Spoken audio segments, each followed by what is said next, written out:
All right, let's call the meeting to order. Please rise, salute the flag if you're able. I pledge allegiance to the flag of the United States of America and to the republic for which it stands, one nation, under God, indivisible, with liberty and justice for all.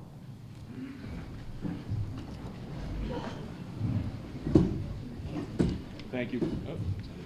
Thank you. Today is Wednesday, March 13th, 6:30 p.m. We're at the Mac Upper School cafeteria. For those of you who are not familiar, there's an exit behind us, and there's an emergency exit there. Bathrooms are right here across the hall, and there's a bubbler in the back, just so you're familiar with your settings. First item of business is membership. 8 members appointed and sworn in, so we're all set, correct, Maury? Yep, we're all here. We're all here. Approval of minutes of the February 12th, 2024 and February 21st, 2024 minutes. So I have distributed the minutes from February 12th, and we can vote on those. You want to move them? I will move the minutes of February 12th, 2024. Do we have a second? Second it. Second. Okay, come up this time. Yep. Okay. Any discussion on the minutes by the members? Seeing none, all in favor? Aye. Unanimous. Upcoming meeting date, Maury was thinking April 3rd before the election. Any input on that? Everybody available? Is there availability? Yes. Everybody good? That side, your side, everybody good? Okay. Next meeting will be April 3rd, probably at 6:30 at our usual spot. Yes. Okay. Our usual spot is Town Hall for those of you that don't attend every meeting. All right, we're going to get into a presentation. Just so you know, I made this meeting here in the neighborhood to hopefully get a good turnout, and thank you very much for turning out. We're going to try to move along as quickly as possible. If possible, wait for the presenter to finish before questions, because it takes it off track, and then a person will ask a question to your question. So if possible, wait for the end of the presentation. If you see a mess up or something, obviously raise your hand and I'll recognize you. The mic's alive, so anybody that's near a mic or approaches the mic, it's live when you approach it, so just be aware of that, okay? Okay, we're going to move right to Roger Fernandez. He's our consultant with a presentation. Good evening, everyone. Thank you, Mr. Chairman. Again, my name is Roger Fernandez, and we'd like to give you folks an update. Thank you for being here. So let's jump right in. So first, I just want to recognize the IOC members. As many of you know, they're represented by the Planning Board, the Board of Selectmen, Finance Committee, and other members at large. So some of the topics we'd like to hit upon today include the funding committed to date, which Mario will talk about, and the tax implications associated with the project, how this project will directly affect you from a cost standpoint as a resident, the creation of an enterprise fund and the fees associated. We anticipate it will be associated with any sewer connections and water connections, where we are schedule-wise, and what we should anticipate in terms of future town votes. So in front of you see a diagram or a picture of the corridor, and we've listed it in 3 different sections. The 3 different sections are not arbitrary. They're spelled out the way they are because of the infrastructure associated with each section. And by that I mean, in some sections there are pump stations, in some sections that the water continues. So there was some strategy associated with initially breaking the project up in three sections. And for those of you who have been following the project, you know that originally the committee and the town was looking at just the first section, but after some discussion, some input from the community in January, the IOC recommended that the town consider the entire project. In large part because of the efficiencies associated with that, the current bidding climate, and we also think that there might be some good news in the future that would impact the project cost. So there are other advantages with breaking the project up into sections. One of those include the bidding process. So when the project, this project is being bid, it's being bid with the base bid and what's referred to as ad alternates. And why that's important is because these ad alternates allow the town to evaluate the contract, the overall bid by portions. So The first base bid will tell us what section 1 will cost, and then the town has the option to enter into contract with the same contractor and the same contract for section 2 and section 3. So it's a provisional safeguard to make sure that the budget reflects what we're hoping it's going to reflect. And this process is not unusual to Westport. Other communities do it. The state does it with their projects. So that's what we're planning to do here. The other thing I want to mention is that the intent, and we're on track to do that, the intent is to be able to present the final bid to you, the residents, before town meeting, so you know what this project is going to cost. Unfortunately, we won't be able to tell you that prior to town vote, but you'll know that value prior to town meeting. And so we'll have a bid in hand, not a contract yet, pending funding and pending final approval by the Board of Selectmen. So I think that's important thing to take into consideration. So there you can see the 3 sections and the limits. I won't read those, they're in front of you. And then the overall estimated cost of the project was $35 million. Just to give you a sense of how the project team is working. That we just received an estimate Friday of last week at just under that number. So it's still a bidding climate. We hope that the ultimate bid will be under that, but like any other bid, we won't know. But with the safeguards we're introducing as part of the bid process, it'll provide the town with some flexibility and some decision-making power. So I'm going to ask Murray, would you mind speaking to the next slide, please? Yeah, the next slide on page 5 has to do with the funding commitments that the town has already made. And the funding commitments and the money spent have come from grants. They have not come from the budget. We've had early funding of $50,000 for that section 1 of the project. And then we had a bigger grant for $380,000 for further design of that section 1. And these sections really got these funding really got the project going, and we have to credit the planning board for doing that.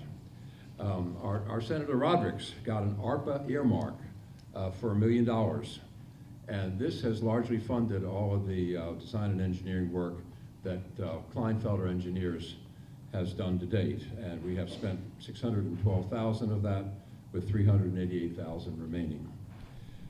There's another chunk of money, bucket of money, coming to Bristol County from the ARPA funds again. So we had $2.8 million of Bristol County money. The ARPA committee has allocated $1 million of the 2.8 to the Route 6 water and sewer project. And we have allocated $789,000 of that so far. The Board of Selectmen in the last month or two has allocated that amount for design of the, really primarily for the McElmer neighborhood, which is not really the project we're talking about tonight. That's a future project. It's a neighborhood, well, it's right here, basically. And then we have $211,000 remaining in that bucket of money. So to date, it's really $1.8 million we have either spent or allocated toward design and engineering of this water and sewer project. Thank you, Roger. Back to you. Thank you, Murray.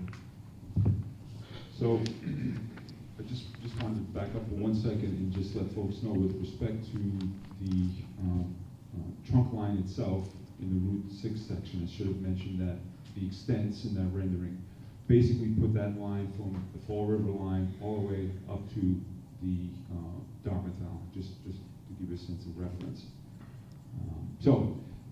The next thing we wanted to present to you is the alternate funding opportunities, those funding opportunities sought and potential tax credits available as part of any sewer connection when it does become available in your community. So, as you might already know, Westport pursued grants, low interest loans for the Route 6 water and sewer project, and we continue to monitor these application statuses closely. And we say monitor closely because a lot of the responses we get are not it's dependent on the time of the year. For example, the SRF funding, we just received the issuance of what they refer to as the initial use plan, and that came through in January. So we're still working on some of these grants and low interest loans, and I'll talk about them specifically. For example, we applied for the SRF low interest loan in that first section of the large contract, section 1 that you saw in the rendering, for about $7.5 million. And the town was selected for that low interest loan. And we're speaking with the state to try to see if they could, so by selection they mean we're listed on the final intended use plan for the $7.5 million, and we continue to have conversations with them, and the hope is to get the full project funded through SRF, because the difference in loan values is a little over 1%, and when we're talking about these kind of values, it adds up to quite a bit of money. The other thing that we're continue to worked on, we continue to wait on in terms of a formal notification is the PFAS grant, and that's in reference to the Gifford Street water loop that ultimately connects out to Route 6. So we're optimistic about that, and we're waiting for a formal notification of award, which we have not received yet. And then we continue to apply the MassWorks grant, and the MassWorks grant is really driven by economic development. So we have to let the folks at the state know that this municipal project is tied into some sort of development. It could be residential or commercial, but so we plan on resubmitting when the applications open up again, and maybe working with some of the local businesses along the corridor, Route 6 corridor, so that we can build the application as strongly as possible.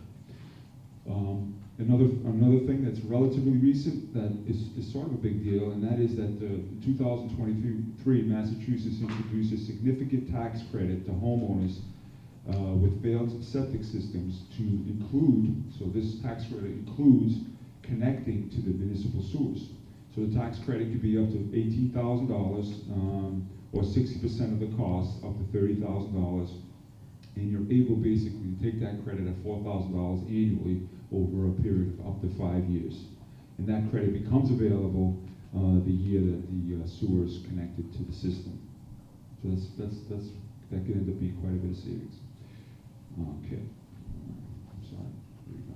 So one of the things we try to be careful about is when we begin to talk about the funding and the different applications of the funding is the terminology. So here, when we talk about funding allocation, we're referring to the cost-sharing approach that will pay for the relevant project costs, which are split between a town-wide levy, and we're looking to do that over 20-year debt exclusion. And again, the debt exclusion is a temporary borrowing that the town has to pay back, and property owners who benefit from the improvement via a betterment assessment. Now, we talked about betterment assessments on some of our last IOC meetings, but just as a reminder, betterments are charges for improvements that increase property value, which are attached as liens on the property once operational at the property line. Property costs are shared among benefiting properties, and those special assessments, we're looking at assigning those for 20 years. So ostensibly what that means, if there's a pipe available in front of your property, the property is considered betterment, and so the fee, a portion of the fee that associated with that infrastructure is assigned to that particular property. And so the overall project, when we talk about allocations of project costs, the rendering on your right, we see on the left sewer of $30 million, and that's the portion of the project that's the sewer portion is $30 million. And from that portion, we want to divide the cost of the project between the bettered properties via betterment to the tune of 20% or $6 million, and for the remainder of the project, $24 million or 80% assigned town-wide. For the water portion, the project proposes to assign the full $5 million of the water portion to a town-wide levy. So on this next slide, we begin to see how this impacts you from a cost standpoint. So we have the total number of residential properties and non-residential properties, the term of the borrowing, the rate at which we're going to borrow, and then the estimated project cost. Those next two values, 7.73 and followed by another 7.73, is the current tax rate, and Westport has the same tax rate for both residential and non-residential properties. The other thing the project is trying to do is limit, or as closely as possible, the EDU cost, and an EDU cost is an assignment set by the betterment. That means that so an easy way to think about that is that if you live on Route 6 and there's a pipe there in front of you for this project, not for all projects, but for this project, and it's a residential single-family home, you will not pay more than $10,000 or about $10,000 over the course of 20 years. And we feel that that number is actually probably going to come down a little bit. When you contrast that with the cost associated with replacing the septic system or a denitrification septic system, you're talking 3 and 4 times, and then even that system becomes unusable at the end of its useful life. So again, the next section, the cost sharing allocation, we again present the sewer portion, $30 million, 80% town-wide, 20% via betterments. And the next table below that is where the sort of the rubber hits the road. How is it going to affect you as a taxpayer? Well, if we look at just sewer, $24 million is the cost of that 80%, and the proposed tax impact per $1,000 based on your assessed value, not what's on Zillow, your assessed value, you'll see a 35-cent increase per 1,000. A 7% increase for the water for a total of 42 cents. Or if you live in what is the average single-family home assessed value here in Westport of $596,000, then your average assessment would go up $250 per year. So here's the same calculations, but it's broken down by home value. So you can pick, based on this slide, where you might fit. And if you look all the way to the right of the table, you'll get a good sense of what it's going to cost you weekly. So I'll leave that up just for a second, so you guys can look at it. Okay? Good? Okay.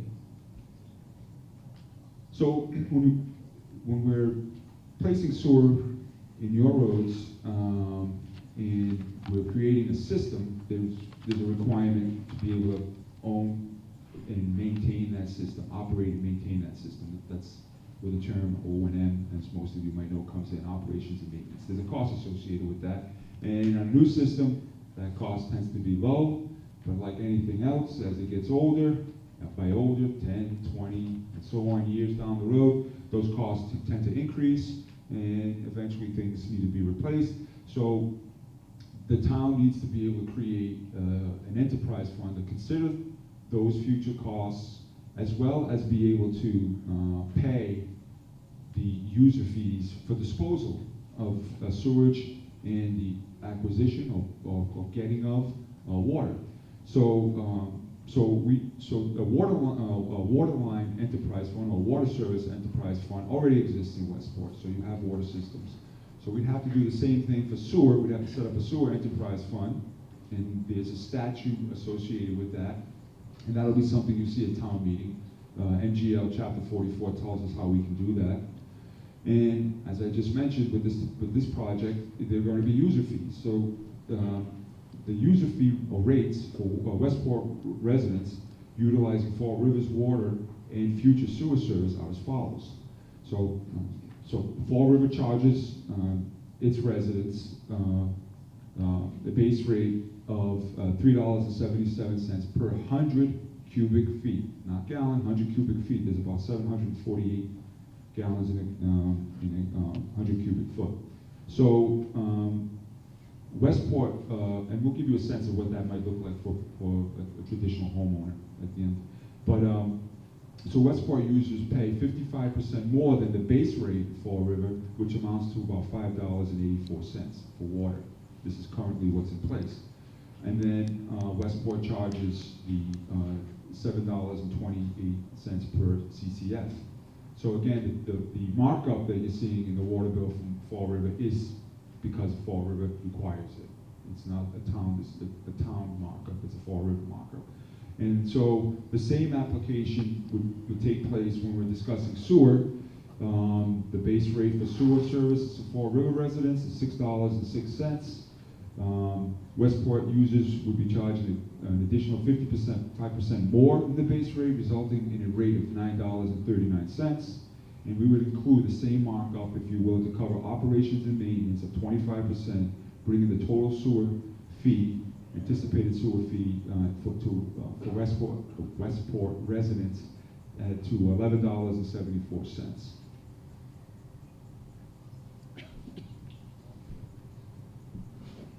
So Fall River also charges a connection fee. So even though we're here in Westport, if you connect to the system, Fall River requires that a fee come back to them. Fall River imposes a fee for water and sewer connections. A one-time fee connection is applied at $1 per gallon of projected daily flow. Westport may add up to an additional $2 fee, again, one-time fee for operation and maintenance and administrative costs. So here we'll look at a specific example where we might have a single-family home dwelling with 3 bedrooms. Title V is something that's prescribed to us by the state, which equals about 110 gallons per bedroom. So if we take that 110 gallons per bedroom times 3 bedrooms times $3, the $1 that Fall River requires plus the $2 Westport is looking at comes out to $198. And the same calculation would be results if we're talking water as well, $9.99. I'm going to add at the end that as we move forward, keep in mind that this is if the project were to be approved by the folks of Westport and it were to be advanced, it'll take several years, 3 years potentially to build up the entire project and put it online. And during that time, there will be a sewer commission form, something we'll talk about in our last slide. And that's one of the authorizations or powers within an authorized sewer commission to be able to create rules and regulations that are typically applied in every other community that has a sewer commission that will cover anything that might fall outside of what you see here now. So project schedule, as I mentioned earlier, I think I did, that the project is on track to be able to provide you at town meeting a bid, again, not a contract, a bid. We anticipate that all the project permits will be in hand. I don't work for Kleinfelder, but you know, a lot of credit goes to the entire group for being able to expedite a $35 million project the way it has been. And so with that, we don't see any reason why we shouldn't have that bid in hand for town meeting and have all the permits in hand right after town meeting. And the final thing I want to say before I maybe turn it over to the committee regarding the ballot questions is the Route 6 section or portion of the project is the main artery, if you will. It's the main line by which all the surrounding communities can connect. That means that infrastructure needs to be sized and designed so that it can accommodate future connections. The pump stations, the size of the pipe for both water and sewer are all sized for the greater good of that portion of Route 6. So I think that's important to keep in mind. I think that the IOC thought a lot about that and how if the project cost allocations need to consider that aspect. And in terms of what we typically call that's referred to typically as a general benefit. That means it's something that's there that's intended to accommodate just those that have bought the pipe at some point in the future. So in any case, that was my last thought, Mr. Chairman. If you want to go. Are there any questions before we go on to the next section? All right, thank you. Yeah, good evening, folks. I'd like to talk about the we have here. The outreach is comprised of several media. First of all, Board of Selectmen meetings, and I think a lot of you watch those. And you can, if you've been watching them, you've seen the votes that they've been taking to allocate ARPA Bristol County funds. The Board of Health has written a letter of support in the shorelines. The Herald is the Herald and the Standard Times circulation in town is kind of died, but we hear that the Shorelines is probably the most widely circulated newspaper in town, and so we're very glad that the Board of Health has issued a letter of support, and it was in last week's Shorelines.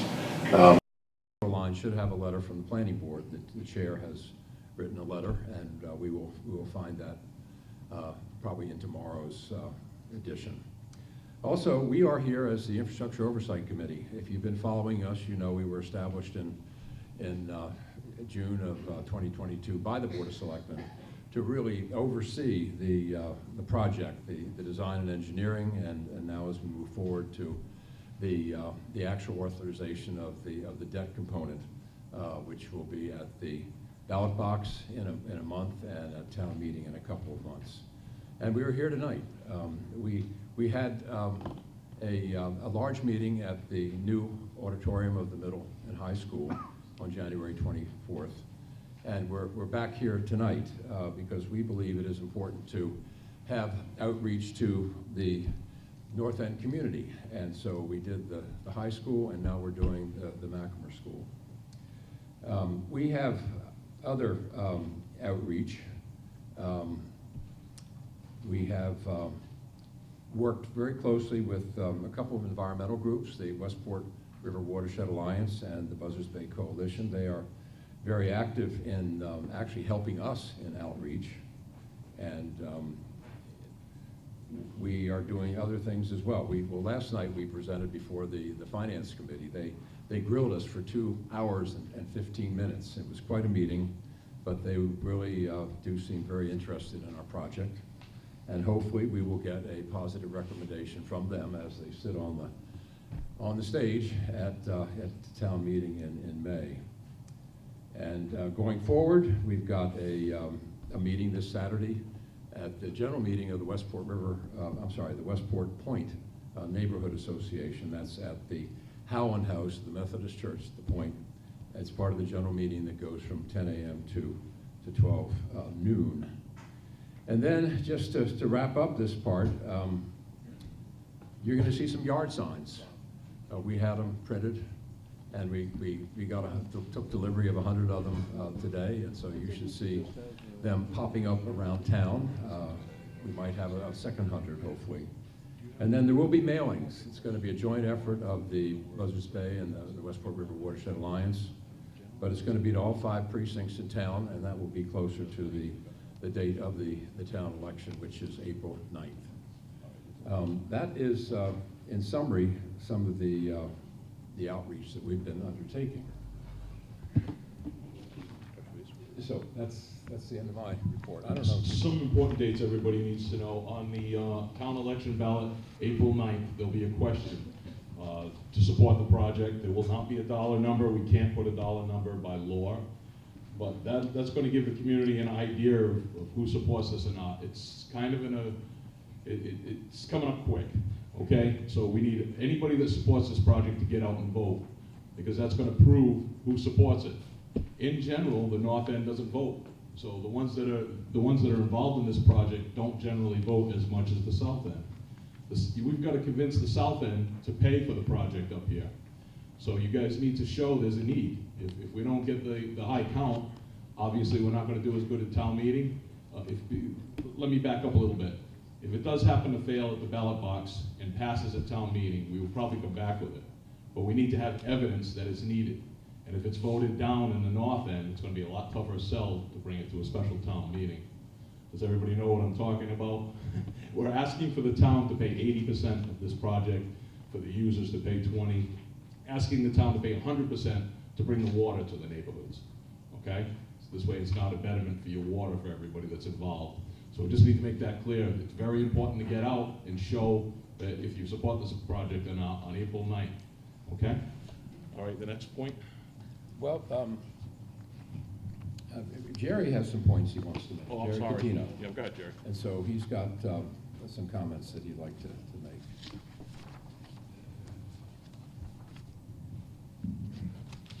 That's a mic right there, too. have tonight. On each of our meetings, we've mostly been talking about the technical aspects of this project. Everybody here okay? Can Can't you hear hear you. 'em? Yeah, A little closer. louder and right into the mic, Jerry. Okay.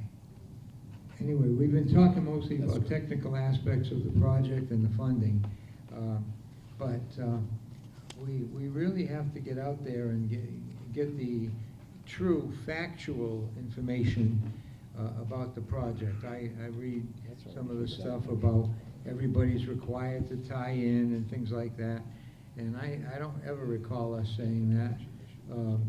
So anyway, I started to think about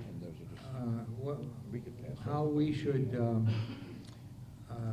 get the facts out there, and it's difficult to do because we are a public body, and we can't spend money to try to campaign for any particular side of this thing. But I started jotting a couple things down, and I realized that if we don't move on this project, as you probably know, there's been previous attempts 20 years ago and prior to that to try to get sewer and water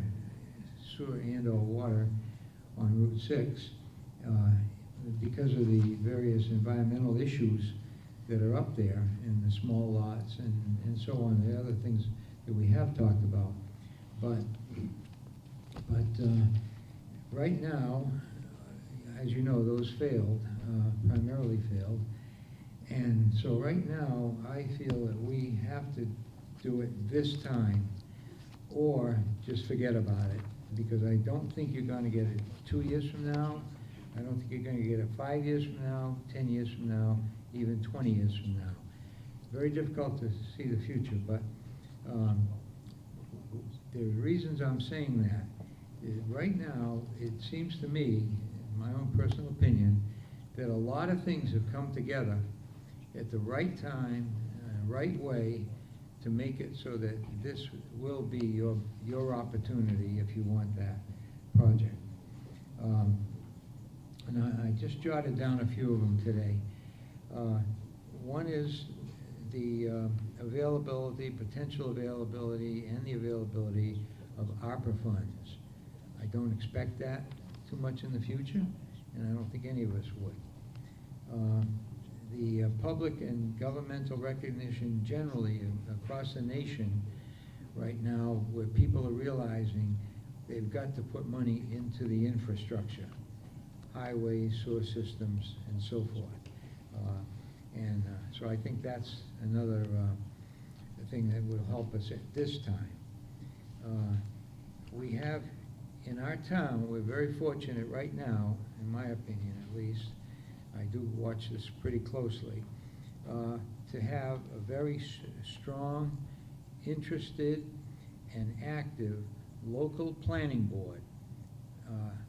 The board members, planning board members, the staff, and volunteers that work and help with the planning board. We have also an active and committed and fiscally aware select board and finance committee. As you know, they've been indicating heavily recently on how tough the town has it financially. And of course, you could say, well, this is going to add to it, but it may add to it over a long period of time. But the more grants we can get and so forth, the more it's going to reduce that. But again, I'll say that our select board members are, I think, very strong. I think we have a very solid, good working board now and finance committee. Right now, we have knowledgeable and committed volunteers on various boards, such as this one. Closer to the A little mic. closer, Jerry, sorry. We have volunteers who are willing to give their time for these things to take place. And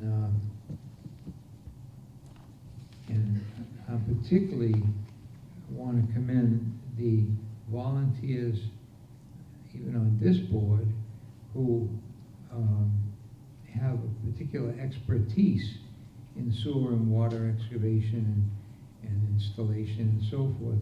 One of whom is Bob Dela and Manny Soers on the other end. And they work with this stuff. So they've been tremendous help, besides, of course, our project manager, who's hired. He's the only hired person besides the engineering firm.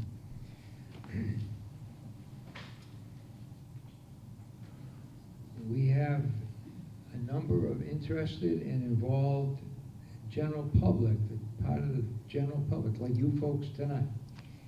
And that was shown when we had the meeting at the high school. We had a lot of people at the high school. They showed an interest in that. We haven't always had that for projects in town.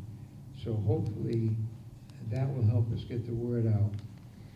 The current planning board has proposals right now coming before town meeting to rezone portions of Route 6 and in order to improve economic development. That will be a tie-in with the sewer and water project. So again, that's coming together. We haven't had that before. The recent and current threats to the Westport River and the aquifer from various sources of pollution and contaminants. You've been hearing a lot about the nitrates and so forth, and now the PFAS, and so that's coming together. That should help us in the financing of this project as well, and as well as the interest on the part of the people in town, not only the north end, but hopefully the south end as well. You've got that bread and cheese brook that's just pouring the pollutants down the river. At least that's what has been alleged. We have, I don't know how many of you have followed this, but within the last year or so, the DEP, Massachusetts DEP, has come down with some very, very strict mandates and so forth for failed septic systems. They've backed away a little bit because our Board of Health made a very strong statement against what was happening, but I think you'll see some of that's going to be coming back. But for right now, they've eased off a little bit, and that is for having to replace all cesspools and all failed systems with nitrate type reducing system, septic systems. So again, that is something that is around the corner, and if we don't get this project now, you're probably going to be faced with that, particularly in the north end. And these recommended systems are very expensive. I personally had to put 2 systems in, and they were over $20,000, and one was $30,000. So that's more than the betterments that we're talking about on the sewer system.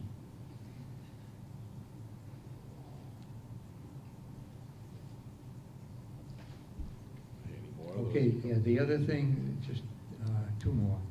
One is the train is coming into New Bedford and Fall River, and you may or may not know that the state is proposing to put mandates for special housing in the areas of these train stations. They are mandating a lot of rezoning to allow for this housing and so forth. So again, that's going to be more expense, and we don't know for sure if it'll hit Westport, but it was originally proposed to include Westport. And then the last thing is Mass Highway. Again, I don't know how many of you are aware, but Mass Highway is actively working on redesigning the entire Route 6 from Fall River Line to Dartmouth, and including part of Dartmouth. And they want to redesign it and then repave it. And once they do get it repaved, you're not allowed to break the pavement for, I've heard 5 years and I've heard 7 years. I'm not sure which is accurate, but it's a long time.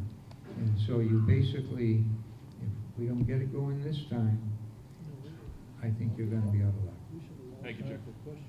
Yeah, we're gonna move to. Okay. I already asked. So go ahead. You don't.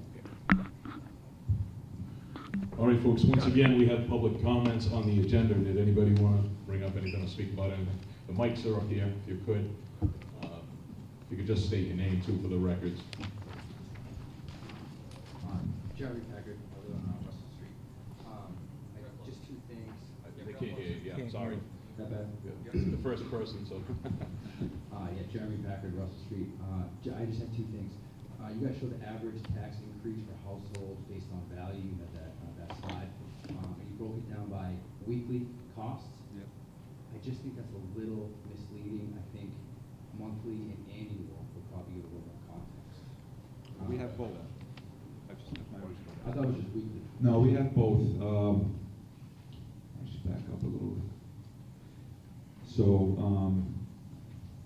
you see the full impact, and then the following column, it says weekly. So we did try to identify both That's options. incorrect. Oh, no worries. No Uh, worries. Thank you. And then the only other question I had was, is this vote just for Route 6, or does it include the neighborhoods as well? And like abutting roadways and stuff? No, Mamie's going to speak about the loop in a few minutes. That's a proposal that is not moving on yet. We're talking about the trunk line of Route 6. Yeah. As it comes up, there'll be stub outs for the neighborhoods as it comes along. Include the Macromer loop, but they've had some good luck recently in finding some money that'll make it, hopefully it'll make it happen or So come there's close. planning to connect that into those stubs that this project is gonna lead? Yeah, as we move on, I believe it's probably gonna be a survey of neighborhoods to see who needs what, or if there is emergency situations as we come up to tie in. If people don't want it tied in on their street, it's no sense running the line out. Sure. But if there's a good amount of people that need it, yeah. We're not, at this point, we're not gonna force anybody to tie in. As a selectman, I'm saying that. Okay. So that's the status right now. All right, thank you. Okay, thanks. Tony? Hi, I'm Tony Vieira, and I've been hounding this group for 2 years now, so Mr. Chairman, Steve, and Murray and some of the other folks have listened to me for 2 years. So I apologize for that, but I'm going to try one more stab at it, because what we're talking about are people that are not only paying for the $35 million, but we're paying after that on a regular basis. And hopefully it'll have a better quality of life in that neighborhood and benefit from that. So I stand in favor of it. I don't stand in favor of the financing that's been done to date, and I would applaud everything this group has done, except I think we've failed on financing. And I said that a number of times. I've referred where we could go to get additional financing. There are members of this committee have talked about that. And I would hope that we would do it sooner rather than later. There's a critical timetable on the financing. I don't know if there's anybody from the state here today. Hopefully, if there is, maybe Senator Roderick's office, or Representative Paul Smith's office could talk about that. I don't see this as a state project. I've never seen it as a state project, and not many communities in the United States see it as state projects. They see it as community-based projects. And I've been told by this committee on more than one occasion there's no such things as earmarks. Well, there isn't. But there certainly are earmarks taking place in the billions of dollars across this country right now. And if you look at Hyannis as an example, and most of these folks in the crowd have been to Hyannis, there's a little part of Hyannis, Centerville Village, I think it's called. They just got $24 million, $24.4 million to extend their water and sewer in that little community. Now, I would hope that Roger or Jim or other folks that are being charged with these responsibilities would at least pick up the phone and call Centerville and find out how they got it. And I would suggest, as I've suggested to members of this committee in the past, that we need to take a delegation and go down to Washington and meet with Senator Warren and meet with Senator Markey and meet with Representative Keating and talk about Westport and talk about how we're going to do a community grant that's tied in to Westport.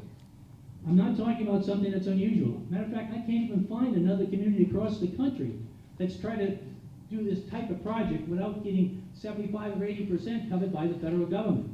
And then another 10 or 15% by the state. We seem to be going everything through Massachusetts for funding. And we're missing a boat on this. This is poor planning financially. And I think we owe it to the people that are here tonight to say that we've at least been to Washington, we spent a couple of days down there, and this is what they told us. And I think you're going to be surprised when you do that. We haven't done that over the last 2 years. I hope we can do it by the end of the month. Because if we're going to be voting on this kind of stuff, we should know what those figures are, we should know what those costs are. We're not talking about homes that are 350 and 400 and 500,000. We're talking about some homes that were purchased for 100,000 or 200,000 maybe max. And they're struggling. And they have to pay from week to week. And they're going to be paying, after the people pay for the initial 35,000, they're going to be paying on top of that. I don't think it's fair to ask us to get out and support, have the North End doing this without even taking the effort to go down to Washington. That's where the money is, folks. That's where we got to go for it. We're not doing that. We need to do that. This project is instrumental to the growth of our community. It's going to help everybody town-wide from an economic development standpoint. It benefits all of us, but it's going to be on the backs of the folks that are going to be living there, and hopefully they're going to see some advantages 3-5 years down the road where their property will have some additional value. And I think all taxpayers will see a value if we start being able to build our economic development in the North End. But we're going about this wrong. If we were going to build a school in our community, the first thing we do is we go to the state and we talk about the financing. We start talking about what percentage the taxpayers are actually going to pay. If we're going to do a special project, infrastructure project, Clean Water Act, Infrastructure Act, there's billions and billions of dollars that are going out weekly. We haven't done any of it. It's about time West Warwick got some of that. If not, we should look at our senators, our U.S. senators, and our U.S. representative, and maybe find somebody who could represent us a little bit better. Thank you. I'd like to just respond to Tony briefly. We did try that last year without much success. We did get $1 million from our Representative Bill Keating in the House. We got nothing from our 2 senators. They did not support us through committee last summer. These are congressional allocations. These are what we call earmarks. And we did not do well last year, but we're on a learning curve. And we, as far as the earmarks this year, we have to put in some kind of preliminary request by March 31st, which we will do. And we have to put in a full request by May 31st, which we will do. And then we have to, as Evan Gendro reminded me, you know, these are busy people. We have to keep reminding them that we are seeking these funds. And part of reminding them is to go to DC and go to the Dirksen office building or the Rayburn building or Cannon or whatever office building for the senators on Capitol Hill, and to try to personally plead for us. But what we have to do is continually remind them through this subcommittee process that we need the money for this. So when we're asking for a debt exclusion of up to $35 million, we hope to never get anywhere near that number. And so, you know, this is a different year. Last year was a learning curve. This year, hopefully, we'll have more success. Thank you. I would like to add, we looked into different funds, and the first thing they asked is how diversified we are, if we'll take large-scale projects. Roger kind of touched base on it. We could get more grants if we wanted large manufacturing, something that's going to bring hundreds of jobs into town. We would move up. Hyannis has a lot of tourism, so they're showing a lot of tax dollars come to the state. The state's going to invest to it because they got a huge amount of people going to the town spending money that comes back to the state. So that's what they're looking for on that end. We've poked around. We're going to keep poking around. We're going to try to do the best for you, but keep in mind, we're still trying to keep the character of the town in between all of this. Go ahead, Nick. My question is, at one point in the numbers, you had said it was going to be $990 a year in a bill on each one. Now, is that a sewer bill and a water bill, or is that a combined bill? So is the sewer bill and water bill 2 different bills that homeowners are going to get if they tie in? Because I know the number was $990, because if you take $990 and divide it by 12 months, they're now at $82.50 per bill, if that's 2 bills. And if it's 1 bill, it's still a bill that they would pay every month on top of their taxes going up, correct? Well, actually, the 990 represents a portion of the connection fees. So it's And Okay, 30, but 30, the fees themselves for the bill. no, so you have, that's a good question. So you have the user fees, so every time you Mhm. take a Flush the shower toilet, or yep. flush a toilet, that water goes somewhere, someone's charging for that, right? So in this project, the intent is to bring where water isn't available, water will be brought to the property line. Where sewer isn't available, that'll be brought to the property line. It's referred to stubs. And then at some point, as a homeowner, you might elect to connect your sewer system, get rid of your septic system, connect your sewer system. When you make that connection to sewer, you get charged one time $9.90. One time and but then they would get a monthly bill Right, and that's for the usage right. for water. Now, is it sewer and water together? Do we know that?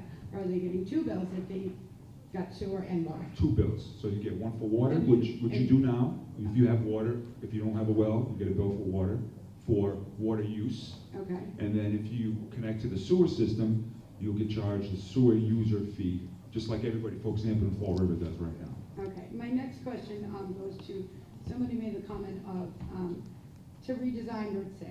And so if we put this water in, does that mean that all of a sudden, 5 years from now, we're driving down Route 6 and it's all tenement buildings because they no longer need a septic system? So are we selling all our car dealerships so that they can put up tenants? And we can have low-income housing all the way down Route 6, and instead of keeping, like Steve said, Westport pretty, we now have all of Route 6 as 3-story tenement buildings because people are gonna wanna come in and build now that you don't need a septic. Correct? That's what I'm curious about. Are we zoned for that? Meaning, could that happen? Nothing's impossible in Massachusetts. I would never guarantee that's not gonna happen in Massachusetts. As soon as they claim a hardship, they'll give them a permit. So I would never make that promise to you. Part of the zoning that they're proposing includes mixed use, including housing up in the Stod. The Stod is behind the Dunkin' Donuts in that area. We touched base on it, but for those of you that might not have got it, we're within the target zone of the train in Fall River. The impact zone is roughly around Davis Road to White's. They're gonna force us to put dense housing there. It's not something we want. Of course, we'll fight it, but we're within an impact zone and the state will force us on it. Just like they're trying to force the septic system, how this originally came up that we dodged, that they went to the Cape and started forcing them first. But this would close the door on it if we didn't do this. That couldn't happen, correct? Hang on one second, let her talk. She does bring up a legitimate concern. You might have recalled a few years ago, 40Bs could go in, which is 40B is affordable housing, that they could force on a community. The only thing that could save us is Conservation Commission. So they could come in and force that on us. It was being done in the past, but as we add affordable housing and we make an effort toward affordable housing, it doesn't get forced on us. There's a certain percentage. Do you remember the percentage? We need 10% affordable. 10%. It's 10% in town we need of affordable housing. But if we're making a conscious effort to address it, it kind of gets back down a little, if you will. Sir. How you doing, Wes Thurston? Just recently having there was a thing that I guess there's a couple towns, I want to say, I think it was like Newton Wellesley up there. They said that they rejected Maura Healy's housing, and now they're not getting any grants, they're not getting any assistance. So if we do not approve this, we're still going to get that housing one way or another, because if not, she's going to rescind our grants and our federal aid or state aid to the state.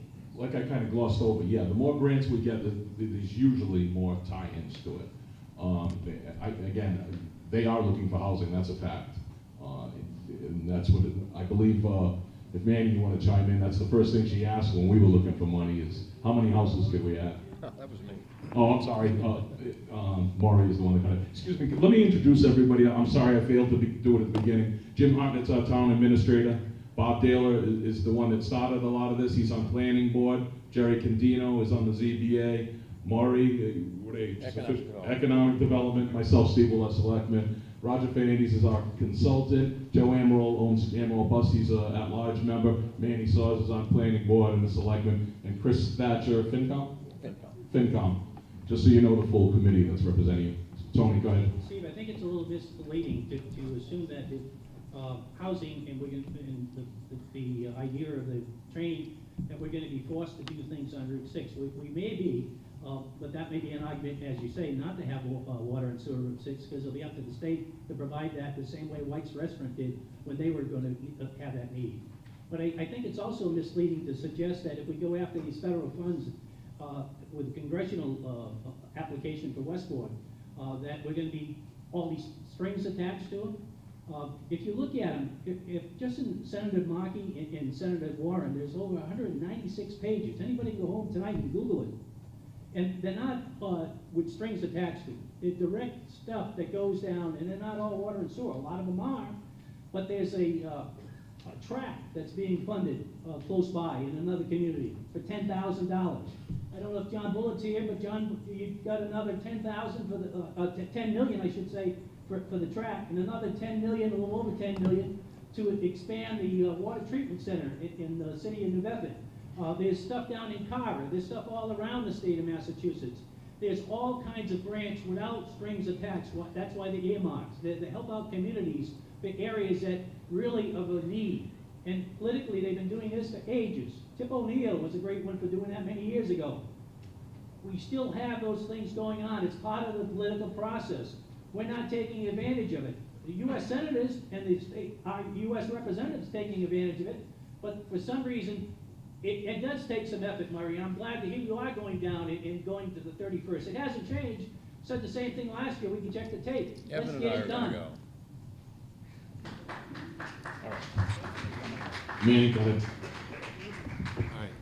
I'd like to just add that, you know, the project that we're talking about right now, the Route 6 trunk line, is for the responsible redevelopment and economic benefit from the trunk line coming in. However, the design of the trunk line is for the whole community.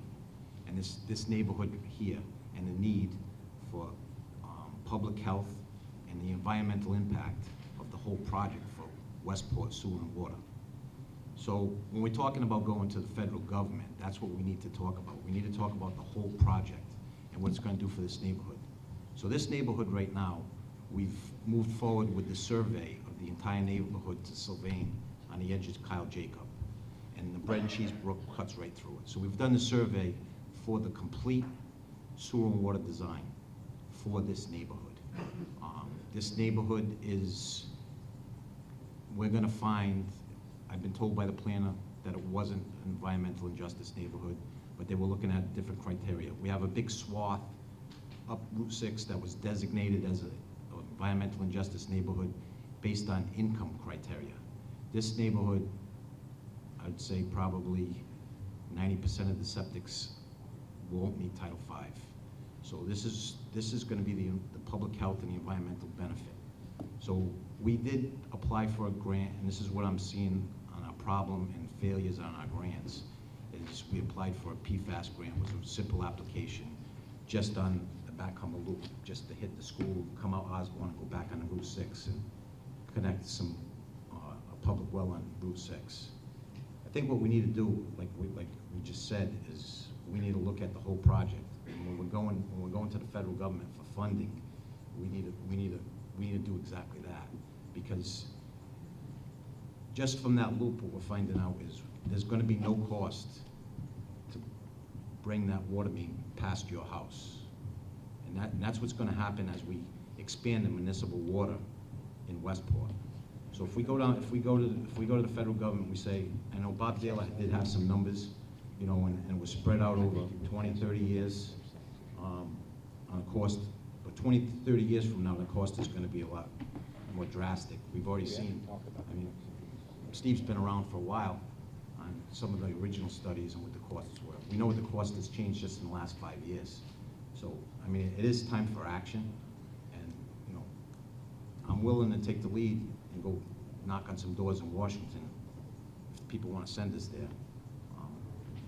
It's pretty much, I mean, the public health threat and the environmental benefit of Westport Sewer and Water is, you know, it far surpasses the cost for economic development. And I think that's what when we're banging on the federal doors, that's what we got to be talking about. Very good. Anything else to add, Manny, on the Macomber loops? We'll be wrapping up the agenda. I think Roger could add to that and let us know what what's been done so far. So you've allocated funding for the engineering. So the town, we've been actively speaking with folks at the DEP who work for the EPA to try to get that loop funded so that it ultimately connects, ultimately installs not only the loop, but also installs a portion of the Route 6 water main. And if that should happen, then that would reduce that $35 million number proportionally. So we're hoping to hear something back on that soon. We're optimistic. We're reluctant to guarantee anything without getting that piece of paper in front of us that says it's 100%, but we're very optimistic and we hope for the best. All right, again, anybody want to bring any public comments forward before we wrap up? All right, hopefully you answered all your, I'm sorry, one coming up. There we go. Just so you know, we've linked the page with a lot of the water and sewer with the facts and this presentation. You could try getting it through the website. I tried connecting to it. It's called Help Westport. If not, it's on the town webpage. Go to the planning board. Go ahead, Corinne. Thank you, Mr. Chairman. Corinne Peterson with the Buzzards Bay Coalition. So the coalition community all across Buzzards Bay, from here in Westport up to Wareham, in Falmouth, and on the Vineyard. So we work with towns a lot to pass these large municipal wastewater infrastructure projects, because sewer by far is the best way to protect your public drinking. Providing sewer and water is the best way to provide drinking water, clean drinking water for your residents, as well as properly treated sewage. So I would say, on behalf of the coalition, investing in this project is the single largest investment you can make to protect your public health, as well as the protection and restoration of your river, which is the livelihood of this town. To provide some perspective with respect to how other communities around Buzzards Bay are funding these, I know we've heard a lot about the federal government should really step up, and we absolutely agree they should. And they did through the bipartisan infrastructure law and through the ARPA funding, which dumped a whole bunch of money into what we call the SRF, the State Revolving Fund. So there's a lot of money there for communities to borrow. That is not a grant. The time of the 1960s and 70s when the federal government was giving 80% grants for these large infrastructure projects are over. We haven't seen that in decades. What we're seeing out on the Cape, the $24 million in the Hyannis, is the Cape has what's called the Cape Cod Water Protection Fund, which is a tax on Airbnbs. This goes into a fund that is just for Cape and Barnstable County, which provides grants to towns that do these large infrastructure projects. We don't have something around here like that. Maybe we should consider approaching our state delegation to do a tax like that for Airbnbs on tourism, to provide the communities the infrastructure they need to service the use of their communities. With that said, Wareham in spring of 2023 passed a $38 million at town meeting to authorization to borrow from SRF to upgrade their wastewater treatment plant. The town of Marion has done this recently. It's all through SRF loans. It's all through community-based financing. Falmouth just passed a $41 million, and they're breaking ground in Yarmouth tomorrow for a $200 million project. And this is all coming out of SRF. And so those aren't getting direct federal earmarks. We all wish we were, because if we could drive these costs down, it would be better for all of us. But I just wanted to provide some perspective on what's going on. Just clarify SRF. State revolving fund. So when you're doing a water or sewer project, it's a low interest loan. It's either 2% or 0% loan to the community. Thank you, Greg. Okay. Thank you. Mr. Dale. I didn't want to rattle on. A lot of you have heard me speak several times, but I just want to make a couple of points. We weren't bashful. We didn't hold back. The regional representatives for both our senators and our state and our congressional representative were in the annex a year ago, and we asked them for direct congressional money, an earmark, and they went away, and they knew the project. We told them we needed the first payment of $30 million on what will eventually, when we provide sewer and water in our neighborhoods.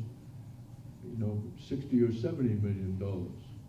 And we told them that, we asked for the money, and we kept contact with them. And there was correspondence with Jim. And we met with them again this year. Yeah, I didn't fly to Washington and I didn't knock on their doors, but I have done that. And very seldom do you come away with money. And yes, they put billions of dollars. It is true they put billions of dollars into the Infrastructure Investment Act, but for water and sewer, those monies flowed into the state revolving fund. That's where we just got approved for $7.5 million. My colleague Jerry made an important point. Like, why should we do this, and is there a need? Obviously, there is a need. There's a public health need. There's a sanitation need in Northampton. And just out of no one's fault, we have older homes, and we have small lots. We can't bring our lots into compliance. We have to help our neighbors here, because it's really impossible for them to help themselves. You can't have a 5,000 square foot lot and a well and a septic system, and your neighbor have a 5,000 square foot lot and be 100 feet apart. It's just physically impossible.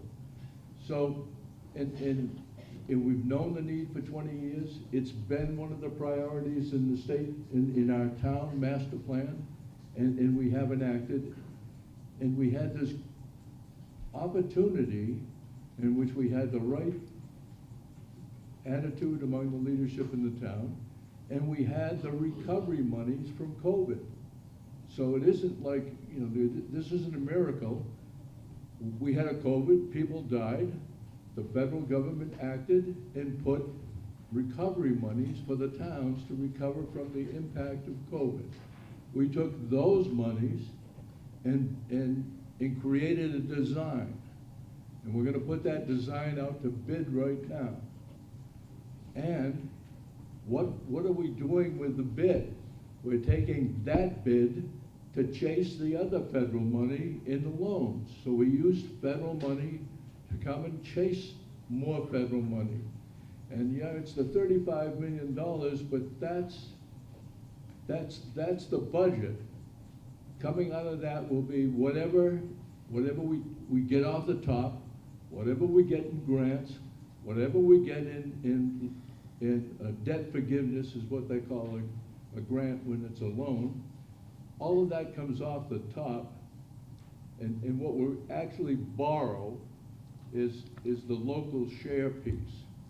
So we've acted, and we have an opportunity, and we have an opportunity that's really now, and it's closing, because those federal monies flowed into a program spread over 5 years. We're in year 3 of those 5 years. So the money train is leaving the station, and you either get on now or the money train is gone. So we have this rare opportunity to act. There's no question that we don't act now. So we could have acted 20 years ago, we didn't. We could not act now. Things are not going to get better. You're going to act in the future? The 35 is 65. That's the way the world is. So we hope you support this. We've been working to support this. I'm going to vote for it. And my septic system works and my well works, but I'm going to vote for it because it's the right thing for the town. Thank you, Bob. Well said. Steve, can I ask a question about? Go ahead, man. Bob, so the state revolving funds that were approved, that was just for contract 1. What do you think the likelihood if we request the whole contract of that low interest revolving fund? What do you think about the whole thing being funded by revolving? You want the mic? Yes.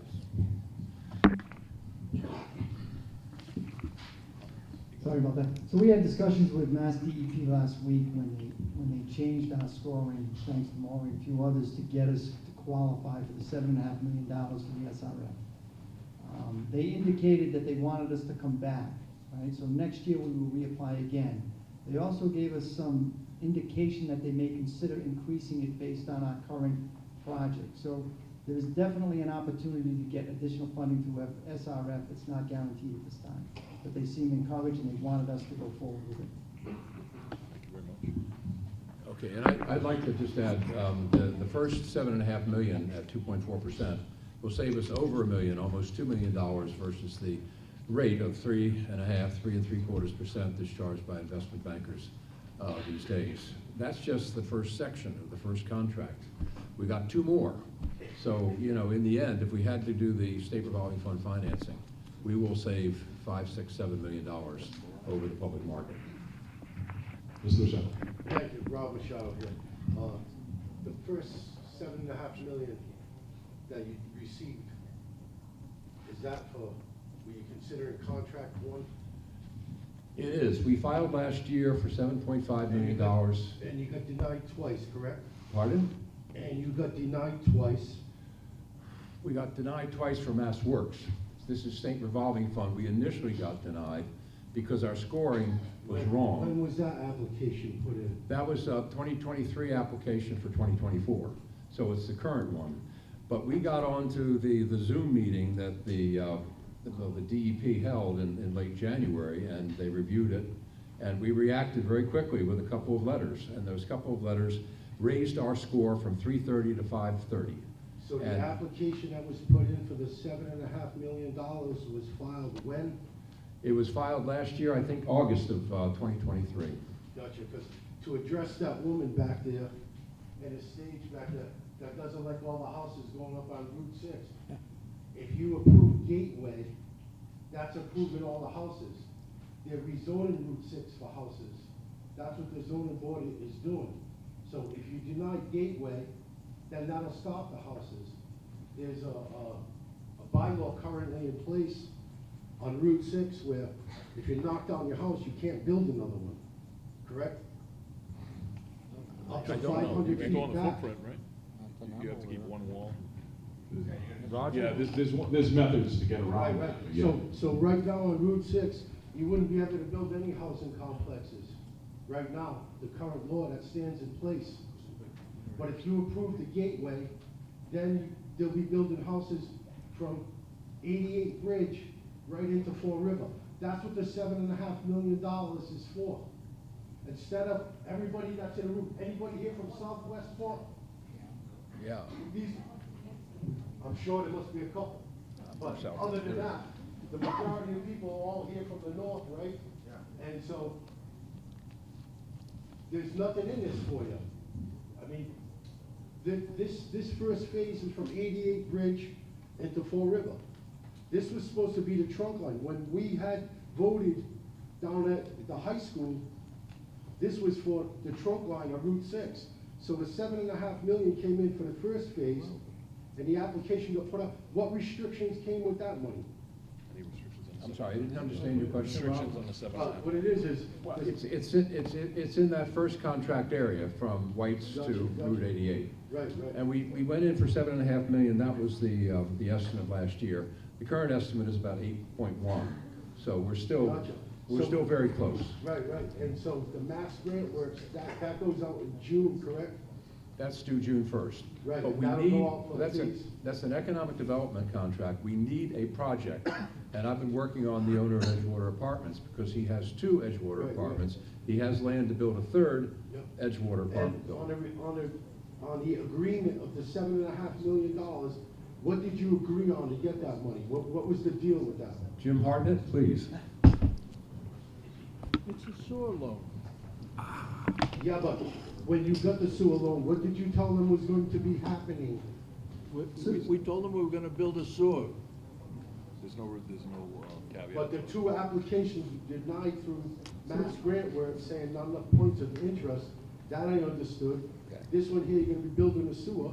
But go ahead, Jim. So the sewer itself, the project is all of Route 6, right? It's not contract one, phase one, it's all of Route 6, $35 million. So- This is just gonna fund a portion of it, all right? If it's approved by the voters, the whole Route 6 is gonna get constructed. But we will get $7.5 million from SRF funding to help pay for it, and the rest will become from town loans. Right, so what'll happen with the $7.5 million, that'll be used from the 88th bridge into Fall River, correct? From Fall River to 88, yes. Yeah, because I was under the understanding this was a trunk line project, where this way, in the end, everybody here can tie in. So basically, who's from the 88th bridge to Fall River, that's it. So Robbie, this is just one portion of the funding, right? So the whole project is Route 6 from Fall River to Dartmouth. See, A portion of it is gonna be funded through SRF, and the remainder of it is gonna be funded, if approved by the town, through other sources. So it's just like taking money from one bank for one portion, another bank from somewhere else. Yep, That's yep, all but it is. basically But the the money- project is the same, all of Route 6. Yep, the money was put in for that one little phase from 88th bridge to Fall River, and that money's arrived, you know? And, but I like what Tony said, Mr. Guerra, which, He just went that way. okay, and I like what the woman said from, Buzzards Bay over there. I think that those two ought to get put together with the board and understand how to get some of this financing going. She's constantly communicating with us, and we appreciate it. Gotcha. And Tony sent us a few emails too. Okay, thank you. Sir, Hi, my name is Seth. I live off of Route 6. I've been here about 20 years I'm sorry. legally. Seth Lingling. Okay, go ahead. So early on, forgive me for not understanding exact terms, but you said the pipeline coming through Route 6 is, I'll call it early stages, so it's going to have to be a larger trunk line to support future. Is that what I was understanding? So Yeah. my understanding there is if we're, and it makes sense when you're doing construction, if there's a future use, you want to oversize that trunk line. Yes. Yeah. So it makes, it makes perfect sense to me that at some point, there will be additionally, not just the residents along Route 6 and the development you're talking about, but there's obviously going to be another big tie-in. The lady in the back had a concern. That's probably my concern, which brought me out here. I moved here to Westport. I like my small community. I have a property across from me that could, it's a rental property of one person. It could potentially be a rental property of 16 people. So, I just wanted to bring up that concern and knowing that I don't believe the trunk line will stop at Route 6 and it's going to be bigger. So, from what I'm seeing, this $7 million initially, there's an interest rate there. It's a small interest rate, but it's still a big number. If this trunk line, if it's going to support more communities, why are we, the small community, going to front this large? Not different communities, it'd be the neighborhoods, if you will, of Westport. Just the neighborhoods of Westport? Yeah, Okay. go right down Route 6, and the stubs will be big enough to expand Okay. as you pass, like Dave's, all the side streets. Yeah, but it'll probably be sidelined enough for commercial. Yeah, buildings. correct. Steve, could I answer? a Sure, go question? ahead, Manny. Investors. So we've studied this 3 times. The total nitrogen load of the town is the built out cost. That's already been figured out. So the trunk line design is to accommodate these neighborhoods that are in need, that have the septic that it's gonna need to be replaced. So the total cost to replace all your septics versus what's going on right now would be burdened on each individual person. And it's not the end all, it's not the fix to the nitrogen, and it's not the fix to something else that's coming in front of us, the PFAS contamination. So there's EPA money for grant money for that. So once we get the trunk line in, the 3,000 plus homes that need service, that's what this trunk line, the trunk line, we're pushing for the economic benefit and the redevelopment of Route 6, and we're gonna recoup some monies from new growth on Route 6. But the real benefit is to, again, I need to emphasize this, the public health threat and the environmental benefit to the river. So that's what the design was. And there's been 3 studies for this, and it would have been, if it had been built 20 years ago, it would have saved a lot of people a lot of cost. And what we're trying to do now is, because the cost is gonna triple, and and these systems that they're doing it now, I mean, most of them aren't the best technology, and as the technology changes, the DEP, if you don't have sewer and water, as the technology changes, they're gonna keep making you do it.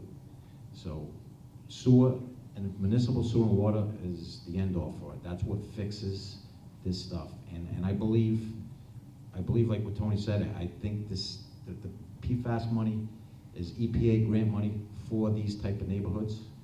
And I don't know, I would hope we have a member of the Board of Health here, Phil Weinberg, and he might be able to elaborate a little bit more on what this money is and what it'll be for these neighborhoods. Because we have Railroad Park, we have the Westport Factory, we have this neighborhood, we have Sanford Road, and then we have all the houses around the pond. So the pond is the backup drinking water supply. It is a reservoir. We currently have the Board of Health putting septic systems within areas that aren't supposed to have septic systems.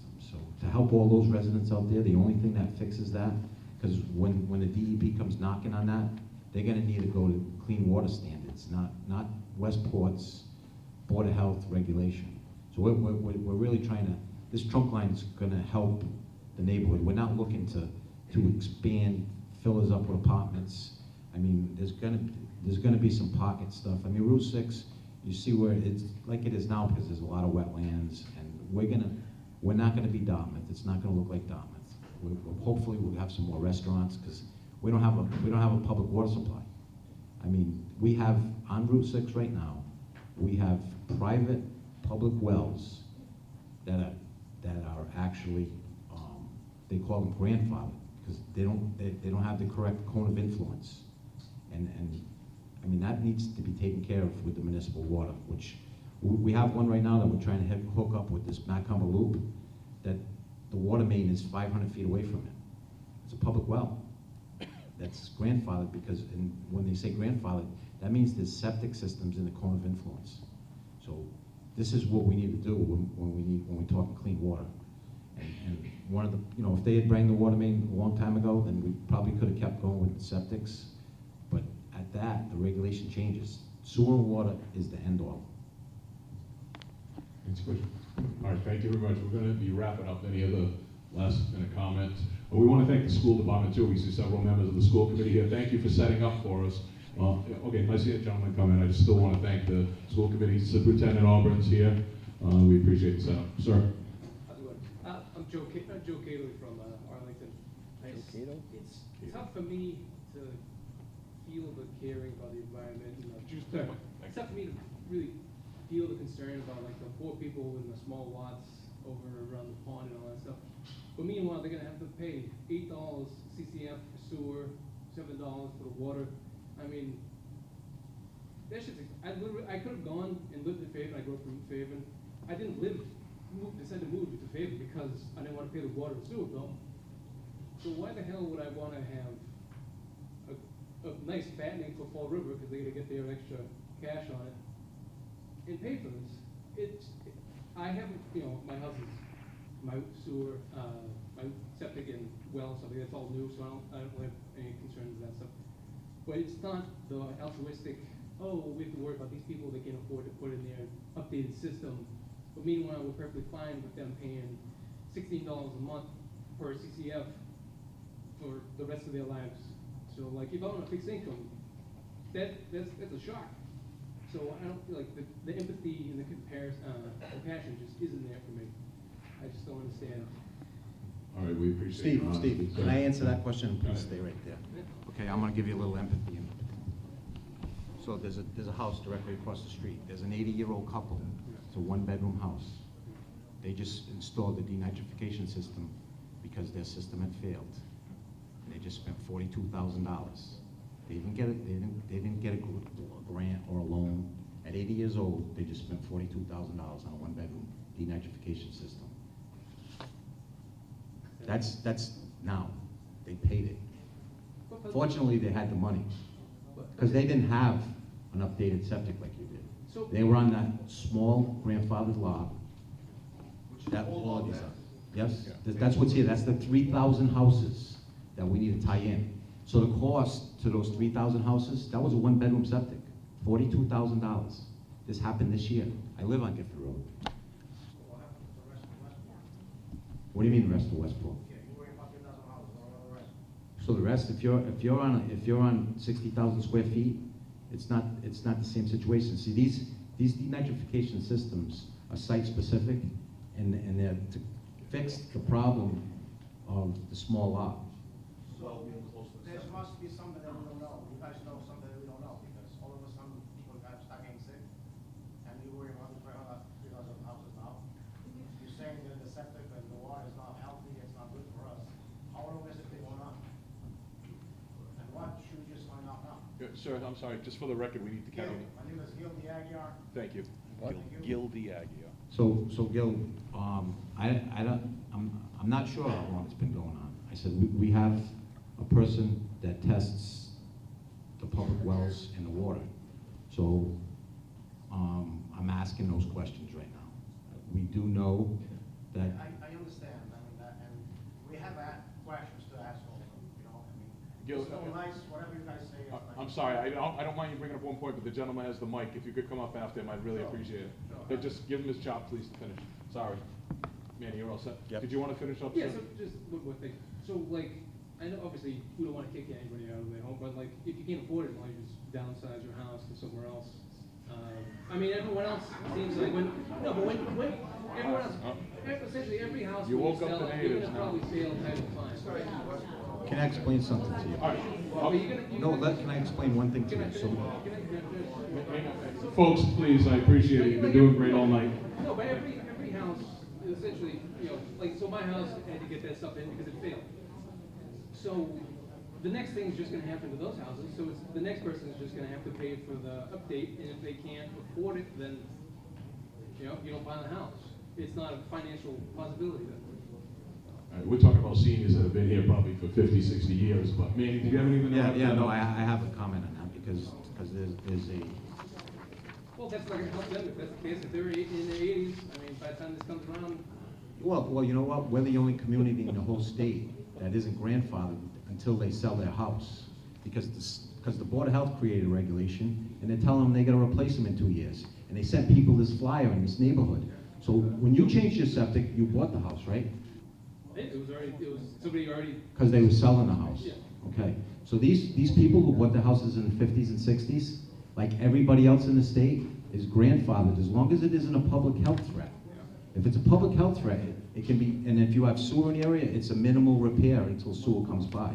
So they're mandated from the Westport Board of Health, and they just gave them a little bit of an extension. But I don't think these people are any different than anybody else in the state. And if their septic's not a public health threat, they should be able to stay in their house as long as they want. yeah, but if they can't afford the maintenance for a house, then I don't understand. Like, if my house is all rotted away, I can't, what am I gonna live in, a tent for the house? You know, Yeah, you just so can't that's afford all it. right, just, yep, have a developer come in, buy it, flip it, and take all the equity out of the house, put a septic in. You guys, All right, I mean, we appreciate you having the guts to stand up and say it, because there are obviously people that probably have the same thoughts, and at least we have an opportunity to address it, okay? But I'd really like to move on to the next person. Thank you. Butch, try to stay under control, please. So, the thing is that if you look at the average age of the people that are in this town, I mean, you start looking at my parents, other people, I feel bad for them that they have to be sometimes forced to spend this money. But apparently simple math doesn't work. So $16 a month, or if it's $80 a month, is still better than $40,000 for a single house, single bedroom household, versus some of these houses that these people are having to take reverse mortgages on to pay for their medicines to live, and apparently they should just go live in the streets of Fall River. So that is completely not the Westport attitude. So maybe that should be brought back somewhere else. So I'm going to say this very simply: it's not easy for none of us. It's a lot of questions, but we have to. I have no horse in this race. First of all, I do not have a property anywhere near this area, and I'll eat it because I watch my parents every month suffer to see how they would stay in their house. And it's the world's worst thing. So if they can go somewhere else, then maybe you ought to join them. Because I'll tell you right now, that's a shitty thing. All right. Gil, thank you. Thank you for waiting. It's not the first time you mentioned that, you're concerned about this neighborhood. I don't think they can hear you. And I said it's not the first time Mr. Manny there mentioned that he's concerned about this neighborhood. I mean, I've been here only 6 years. I live exactly across the street from here. I mean, my septic looks fine, my water works fine. And now, the question is, how much am I paying for this stuff? How much do I have to pay if this happens? When the water main comes by your house, The water and the sewer. no, listen, when the water main comes by your house, you will pay zero, okay? I have to pay for the service. If you need a new well, you have to pay for the well, right? understand You that. pay for the electric to run your well. Regardless if I don't want to, you have to run it to my property line. Regardless, I know how that works. I know how that works. I do that for a living. Now, my question is, I'm gonna pay the amendment, how much is it? To run this stuff to the property line, I have to pay it, regardless if I don't want it or not. Not to the property line, to your house. From the property line to your house. Let's clarify, you're gonna pay a betterment for the stub being there of approximately $10,000 at this point. Are you asking from the stub to your house or just for the Well, stub? it's not $10,000. I know it's not. And you know it's not. That's not the The other puzzle. thing is, what you're telling me is you have a fully compliant Title V septic What system. I'm saying is, Can I just finish? what I'm Can I saying just is that, finish? this is all nice and pretty for everybody else, but the thing that I don't think you guys concerned is the homeowner. You know, you guys just keep increasing the taxes up and up and up to a point that we're not gonna be able to afford it. Simple as that. Okay, That's my question. all right, all right, thank you. I think he was before me. Oh, good, sorry, go ahead, I Mindy. just have a question about the laws right now. Right now, could somebody purchase a piece of land on Route 6 and build a tenement house? No, oh, they did. So I just want to be clear, so no, they can't. If we do this, they can. I just want a yes or no. Yeah, if they, If correct, you, if they had if a you big pass the block, gateway right? district, they Yes. can't. If you So- vote it down at town meeting, they can't. So in 5 years, Route 6 could possibly look like Eastern Avenue Fall River. Since that's what we're doing, right? It could, right? We would be able to put up tenement buildings, we could throw a McDonald's right in the middle, maybe like an Applebee's. That's what would, like, Well, it we- could do that if this comes. Right now, if it doesn't come, that cannot happen. But if it does come, it Again, can. there's zoning going before town meeting, and we've had a lot of meetings with this. So you need to go to town meeting and understand what those articles are. And that's what they're doing. They're creating zoning because of the situation. And again, we're trying to look to responsibly redevelop Route 6. Okay, but nobody would actually do it if we didn't have this, because nobody's gonna pay sewer for McDonald's. So this ties right into it. Thank you. Yeah, again, just want to start out, kind of, what you guys said. I have family that's been here since 1899. You know, we've been here for 125 years. Small farmer, you know. I'm for this. I live down the street.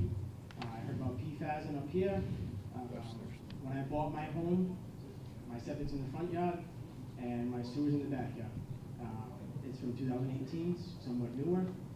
My thing is that I don't want to spend $40,000, $50,000 to replace my septic if it does happen to fail for some benign reason, or have to put a new well in that's going to cost me exponentially more than what these fees are. I understand over time they're going to increase more and whatnot, but I do know that with us doing this, we can kind of change our taxing situation where the commercial and residential are going to be a different taxing capability in the future at some point. We might be able to change that. Correct. Now, on the other side of that, I also have family that have small businesses. And I know you said, was it last night or the other night, selectmen board meeting, about farmers being considered a small business. You know, so if we increase the tax on that, it's gonna go on them also. I also, you know, I struggle with both of that, you know, because I just feel like the businesses on Route 6, they'll just change that extra tax money, or just go onto your meal or whatever it may be. Where I feel as though the farmer, nobody wants to pay $10 for a half a peck of apples right now. You know, so to me, you know, it's definitely going to be a struggle. But I think this is going to be a little bit better of an option than making these elderly in town pay $40,000, $50,000 with $1,000 a year maintenance fee. That's not guaranteed after 2 years. The woman across the street told me that her electric bill went up $50 a month. And then also with the stuff coming up, the DEP, they're going to tell you have to do it. you know, and that's another fee that we're gonna have. Definitely a concern. That's why we're all up here. Ma'am, Hi, I'm a state road property owner. can you just say your name for the record? Sure, Bianca Carrera. Bianca Carrera. So exciting project, but I'm still not 100% sold on it, and I think I have some questions about the betterment fees. Is that just for Route 6 property owners? $10,000 to run the trunk down Route 6? Betterment is if they leave a stub to your property going by, you have the option of not getting it. The $10,000 is 20% of the overall cost of the project. The town is covering the other 80%. Understood. That's what we're estimating. It's not gonna be exact. So once these tie-ins take off up the side streets, Washington Street, for example, all of those property owners will also be paying $10,000 as well? Roger, could you explain Yeah. how the benefit works and how they pay over time? So the $10,000, the IOC recommended to the Board of Selectmen that approximately $10,000 be a cap for what's referred to as an equivalent dwelling unit. Okay. Forget about that. Think of it as one single-family home, okay? An EDU. So the idea is that if you have a single-family home along Route 6 and sewer becomes available, doesn't mean you have to connect, but if it becomes available, you are automatically charged, by law, we have to charge that betterment to that property. Okay, I'm sorry to interrupt. Is that 10,000-ish number of Yes, units? Okay. exactly, Okay. exactly. So that's Route 6 properties, Route 10,000? 6 properties, Okay. right. Per, 10 grand. per unit. If it's a bigger, I got if you got a you. duplex, Yeah, it's So- I got it. So exactly, so if you have a duplex, 20 years. you get charged 2 units Understood? for 20,000. Okay. And if you own a commercial property, at one of our last meetings, it's very convoluted to explain, even if you do it, understand it. But one of the last meetings, I think the presentation will be put on the town website, we'll talk about how if it's a non-residential property, so commercial, industrial, that kind of thing, the math that's applied to those type of properties. And the short answer to that is it starts to look at the land mass, or the land area, I should say. Okay. So I think the answer to my question is no. So the people that are up off of all these side streets are not going to be paying the Is the su- $10,000 benefit. no, because the sewer line is not running past their homes. But we did When talk the about sewer, it could when the sewer expand. gets, when the sewer gets to them, they. Bob, here you go. when it goes by. The town has proposed to adopt a betterment policy. Okay, so that when we sewer all of the North Westport Sewer District, and we bring a sewer down the side streets, the betterment policy will apply to them equally. $10,000 per unit? Roughly $10,000. Is that going to offset the cost that we've put out? Is that going to offset the $6.5 million that you're looking for Route 6 No, property owners to pay? that offsets the cost when we put the sewer in that street. So you think it's going to cost $50,000 to run a line down a dead-end road that has Oh, 5 no, houses on it? I don't think it does. I don't know, I don't know what, I mean, Well, each for specific. example, I live on Route 6 and a dead-end road, so Right. there are 3 other houses on the dead-end road. I'm paying $10,000 to run it by Route 6, and those property owners are not gonna pay $10,000, and their property's gonna be improved just like ours is. The value's gonna increase just like ours is, and we're paying the bill. Is your house on frontage on Route 6? It is. Oh, all right. She has a frontage on Route 6, so it's a little different. Yes, but only, they would only pay the betterments when the sewer gets in front of their house. I don't seem to have that option. When they're though, able to connect. Because I'm on Route 6. So I'm paying the $10,000 to run it by. I'm gonna give all my neighbors the option to tie in at a fraction of the cost. You want me to pay $10,000, lean my property for 20 years. On top of the betterment fees, I have to pay your other 3 categories of town-wide fees as well. You're gonna increase my property value, which means you're gonna tax me more on top of it. If you can't convince me to fund this project, and I think it's a fabulous idea, but I'm not gonna foot the whole bill for it, you're gonna have a hard time. Look at the people that are here in the audience. We understand we're going to have a hard time. Maybe you should try to find a grant that's gonna help us pay the $6.5 million that you need us to run the trunk line down Route 6. I can tell you, we are trying to find those grants. Well, let me know when you come with something. High and low. Bob, can I, again,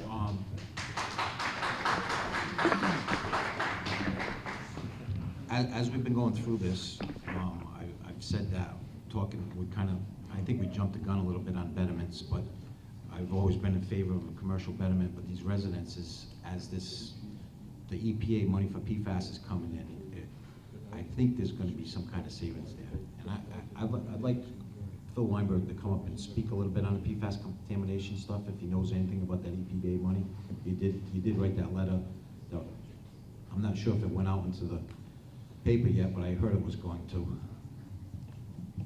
See if there's any kind of, you know, on the residential end, because I mean, if you're on Route 6, we have some people here on Route 6 that they're next to the public well that's contaminated.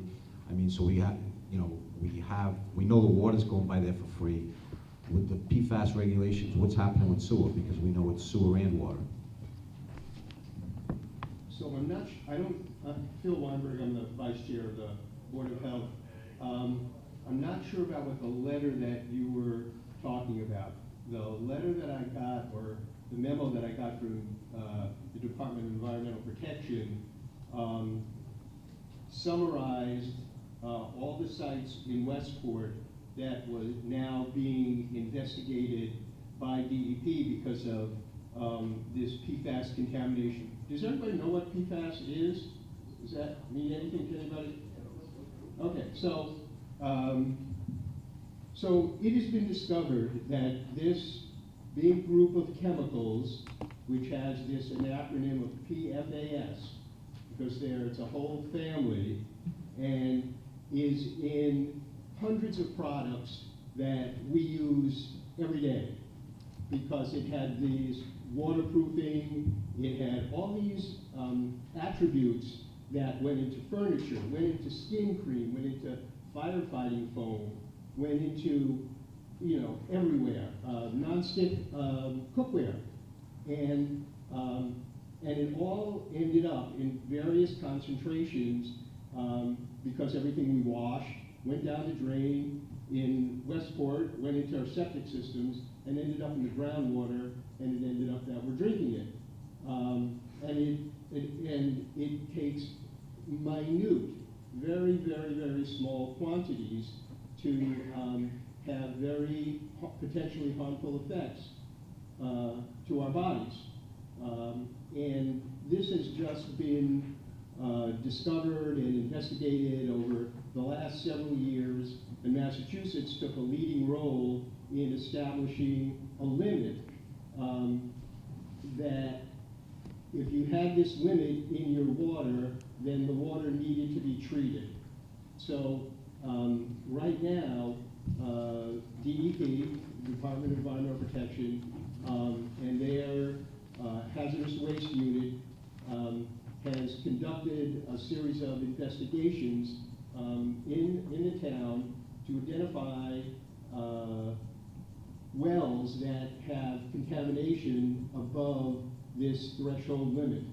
And I have the letter with me, so and there are some properties along Route 6. I'm not probably saying there's the Grace Church, which is near, which is near Sanford and Briggs Road, has a very high level of it, and there are some private wells nearby that are also contaminated. So right now, DEP is both investigating, and where they find unacceptable levels, have been providing treatment to these communities. You can treat your well to get it safe. But the reality is that we don't know what the quality of water is, well water in our town, in any significant way. The only reason that the department, the Board of Health happens to know that is that in situations where someone has to replace their septic system, and their septic system is less than 100 feet from either the well on their property or their neighbor's well, they have to test the well. And we get that information.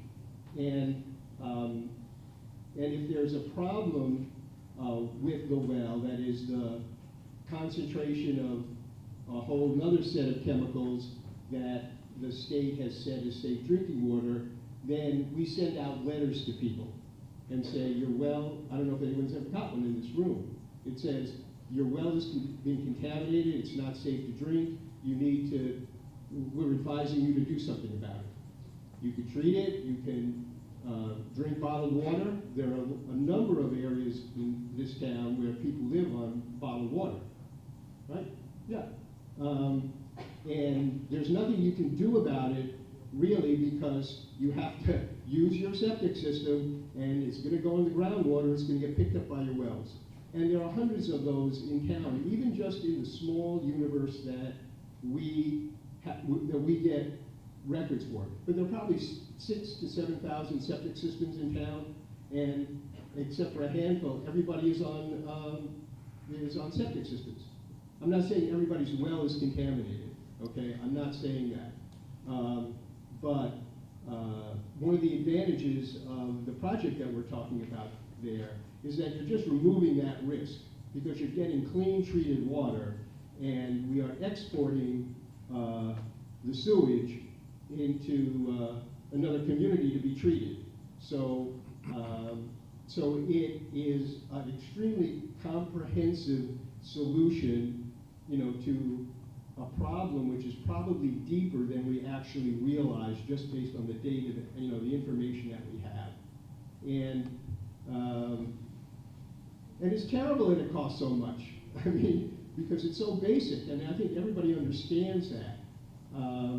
As a member of the Board of Health, there's, what we're trying to do is, you know, balance what we feel is our obligation to protect public health and the environment, and, you know, with the cost. And so we've worked really hard to develop alternative financing, you know, low-cost loans. I personally was really involved in getting the tax credit increased. So there are ways to do this economically. It is not as if you necessarily have to just have $40,000 in the bank or go out for a 6% loan. There are other ways to get there. But so that's one of the reasons that the board has, you know, supported this. And I think this got mentioned before, and then I'll stop talking, which is that I also agree with the perception that that DEP will come back again with the requirement that everybody who has a septic system put this nitrogen-reducing technology on, or that the town has to enter into a 20-year agreement with the state to reduce all the nitrogen that's equivalent to that if you put those advanced systems on, which means we're going to have to put in sewer, plus all those other systems. So we're taking a big step to avoid that. And I'm hopeful that when the Board of Health pushed back against DEP and was able, I don't want to say we single-handedly, you know, got them to suspend making that requirement on Westport, but I think this, having this project moving forward, if they came back, I think would be a very compelling argument just to say, back off, we're doing what we're supposed to be doing, and let's just see how this project unfolds before you require everybody else in town to pony up. Because maybe we're going to fix this problem, because the most contaminated portions of the East Branch River, has been mentioned, is at the head of, you know, at the head of Westport, which is where cesspools are concentrated and where the water testing that has been happening for, I think, decades in the town has shown that if we can reduce the concentration of contamination there, that we may be able to meet the state standards and that problem will go away. Okay. So. Thanks, Phil. We appreciate you filling that in. All right. We're almost up to the time that we said we'd save here. Again, important dates, April 9th election, the question will be on it. May 7th? May 7th will be town meeting. It's important to know that at town meeting, somebody can stand up on the floor and modify the question. So in other words, if we're going to town meeting asking for 35 million, it could ask to be reduced. They could change some of the wording. So everybody needs to be aware of that. If you care about the project, you need to be there to voice your opinion or to vote for or against it, okay? All right, anything else to add? If not, I'll take a motion to adjourn. I make a motion to Oh, adjourn. Steve, we'd like to speak one more. Oh, I'm sorry, Mr. Thrasher. No worries down here. So very briefly, I came to this committee about a month ago when I was appointed. So first off, I would like to applaud the work that has been done to put this project together. I would like to follow up with what Mr. Weinberg said about the DEP coming back later on and possibly trying to put that mandate on the townsfolk once again.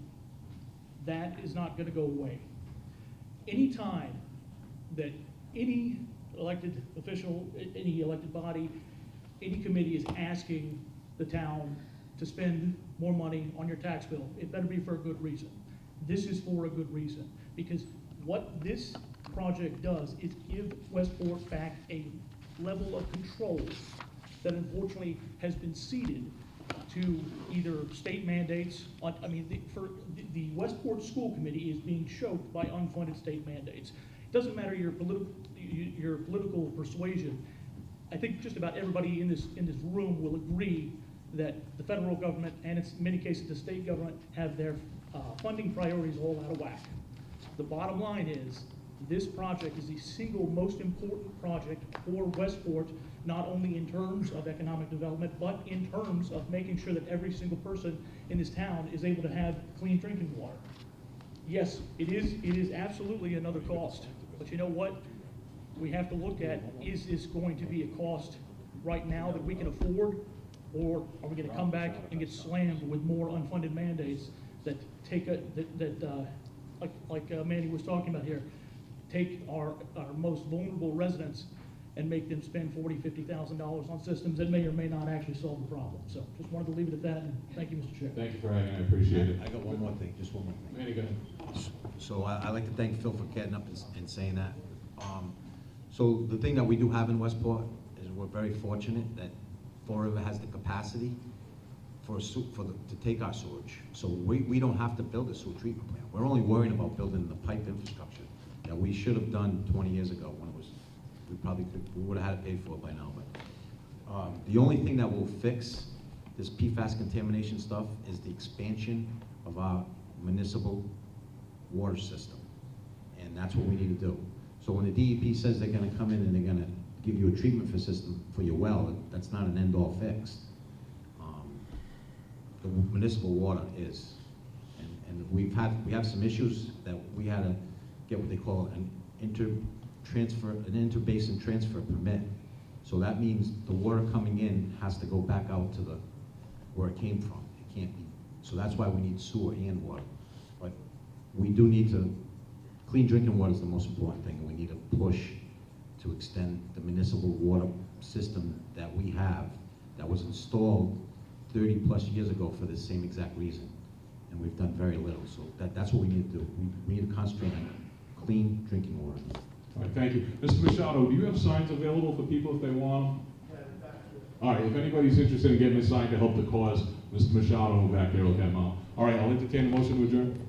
I make a motion to adjourn. Do I have a second? Second. Seconded by Mr. Quintino. All in favor? Aye. Everybody for? Any against? Unanimous, thank you. By the way, Thank you, everybody, for helping put this on. Thank you for showing up, people. Appreciate it.